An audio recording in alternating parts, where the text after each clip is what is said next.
नमस्कार दोस्तों, आज हम जानेंगे उत्तर प्रदेश की 10 बड़ी खबरें। अगर आपने चैनल को सब्सक्राइब नहीं किया तो आपको अपनी फैमिली की कसम अभी कर लीजिए। चलिए शुरू करते हैं फटाफट बड़ी खबरें। हापुड़ पिलखुआ विकास प्राधिकरण ने अवैध निर्माणों के खिलाफ अभियान चलाते हुए बुधवार को 3 अवैध कॉलोनियों पर बुलडोजर चलाया। NH09 केंद्रीय विद्यालय के पास, बागड़पुर रोड और मामा यादव ढाबे के पास अवैध रूप से काटी जा रही कॉलोनियों में जमीन में गाड़े गए कालम भरी गई नींवें और अवैध प्लॉटिंग की कच्ची सड़कों को ध्वस्त कर दिया गया। दोस्तों, उत्तर प्रदेश की विधानसभा में बड़ा फैसला। अब विधान भवन परिसर में पान मसाला और गुटखा खाना पूरी तरह से प्रतिबंधित कर दिया गया है। नियम तोड़ने पर लगेगा 1000 रुपए का जुर्माना। विधानसभा अध्यक्ष सतीश महाना ने इसे स्वच्छता और अनुशासन बनाए रखने के लिए जरूरी कदम बताया है। उन्होंने सदन में विधायकों को इसके लिए चेताया भी। दोस्तों, कुंभ मेले में नाव संचालन से एक नाविक परिवार की आय करोड़ों के आंकड़े को छू गई। महाकुंभ के दौरान 45 दिनों में उक्त परिवार ने 35 करोड़ रुपए की बचत की। प्रतिदिन 50 से 55 हजार रुपए एक नाव की बचत थी। अन्य नाविकों ने भी लाखों में आमदनी की। महाकुंभ से देश, प्रदेश व जिले की अर्थव्यवस्था को गति मिली।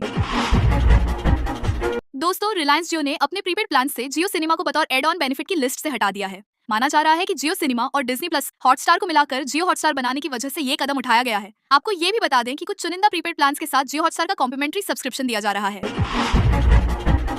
दोस्तों, चुनाव आयोग ने चुनावी प्रक्रिया पर सवाल उठाने वालों को ज्ञानवर्धन करने के लिए एक नया कदम उठाया है। अब आयोग एनिमेटेड वीडियो के जरिए राजनीतिक दलों और अन्य हितधारकों को चुनाव संचालन से जुड़ी पूरी जानकारी प्रदान करेगा। यह वीडियो चुनावी प्रक्रिया को सरल और रोचक तरीके से समझाएंगे, जिससे गलत सूचनाओं और मानवीय त्रुटियों को कम किया जा सके।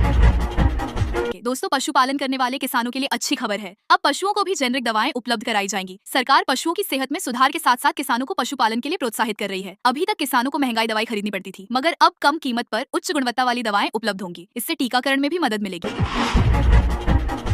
दोस्तों, कर्नाटक की कांग्रेस सरकार बड़ा कदम उठाने जा रही है। सरकारी ठेकों में मुसलमानों को 4% आरक्षण देने पर विचार चल रहा है। माना जा रहा है कि बजट सत्र में सरकार विधानसभा में विधेयक पेश कर सकती है। वित्त विभाग ने पहले ही खाका तैयार कर लिया है। कांग्रेस सरकार कर्नाटक सार्वजनिक खरीद में पारदर्शिता अधिनियम 1999 में संशोधन करेगी।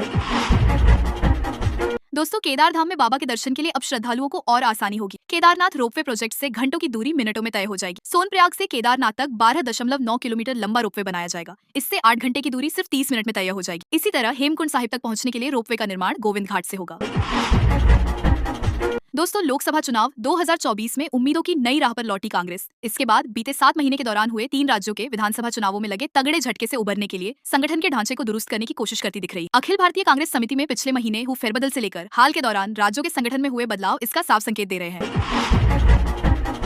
दोस्तों, हाथरस के फुलरई मुगलगढ़ी में हुए सत्संग में भगदड़ की घटना में 125 लोगों की मौत हो गई थी। न्यायिक जांच में सामने आया है कि पुलिस प्रशासन की लापरवाही और आयोजकों की अनदेखी इस हादसे के लिए बड़ी वजह थी। रिपोर्ट में कई चौंकाने वाले खुलासे हुए हैं। भगदड़ के लिए तत्कालीन SDM रविंद्र कुमार व CO आनंद कुमार की भूमिका रही।